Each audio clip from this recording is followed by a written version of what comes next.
Hi all welcome to football arena. UEFA champions ലീഗിൽ വളരെ പ്രധാനപ്പെട്ട ഒരു മത്സരമാണ് ഇന്ന് ഫുട്ബോൾ ആരാധകരെ കാത്തിരിക്കുന്നത്. രണ്ടാം പാദ ക്വാർട്ടർ ഫൈനൽ പോരാട്ടത്തിൽ റയൽ മാഡ്രിഡും ആഴ്സണലും തമ്മിലാണ് ഏറ്റുമുട്ടുക. ആദ്യ പാദ മത്സരത്തിൽ എതിരില്ലാത്ത 3 ഗോളുകൾക്ക് വിജയിക്കാൻ ഗണ്ണേഴ്സിന് കഴിഞ്ഞിരുന്നു. അതുകൊണ്ട് തന്നെ റയലിനെ സംബന്ധിച്ചിടത്തോളം ഇന്ന് ജീവൻ മരണ പോരാട്ടമാണ്. ഒരു വലിയ വിജയം നേടിയാൽ മാത്രമാണ് അവർക്ക് മുന്നോട്ട് പോവാൻ സാധിക്കുക. പക്ഷേ അത്തരത്തിലുള്ള ഒരു കോൺഫിഡൻസ് റയലിൻ്റെ താരങ്ങൾക്കിടയിലുണ്ട്. ജൂഡ് ബെല്ലിംഗ്ഹാം അത് പറയുകയും ചെയ്തിട്ടുണ്ട്. അതായത് റയൽ ക്യാമ്പിനകത്തുള്ള പലരും ഏറ്റവും കൂടുതൽ സംസാരിച്ചത് ഈ ഒരു കംബാക്കിനെ കുറിച്ചാണ് എന്നാണ്, അല്ലെങ്കിൽ ആ ഒരു തിരിച്ചുവരവിനെ കുറിച്ചാണ് എന്നാണ് ജൂഡ് ബെല്ലിംഗ്ഹാം പറഞ്ഞിട്ടുള്ളത്.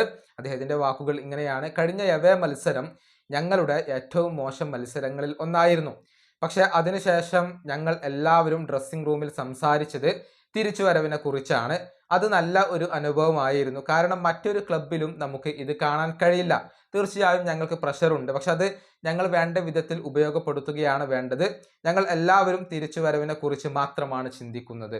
ഇതാണ് ജൂഡ് ബെല്ലിംഗ്ഹാം പറഞ്ഞിട്ടുള്ളത്. അതായത് തിരിച്ചു വരാൻ കഴിയും എന്ന ഒരു കോൺഫിഡൻസ് റയലിൻ്റെ ക്യാമ്പിലുണ്ട്, താരങ്ങളിൽ ഉണ്ട് എന്നാണ് അദ്ദേഹം പറഞ്ഞിട്ടുള്ളത്. അതേക്കുറിച്ചുള്ള സംസാരങ്ങളാണ് റയലിൻ്റെ ക്യാമ്പിൽ ഏറ്റവും കൂടുതൽ നടന്നിട്ടുള്ളത് എന്ന കാര്യം ബെല്ലിംഗ്ഹാം പറഞ്ഞിട്ടുണ്ട്. പക്ഷേ അത് ഒരിക്കലും എളുപ്പമുള്ള ഒരു കാര്യമല്ല.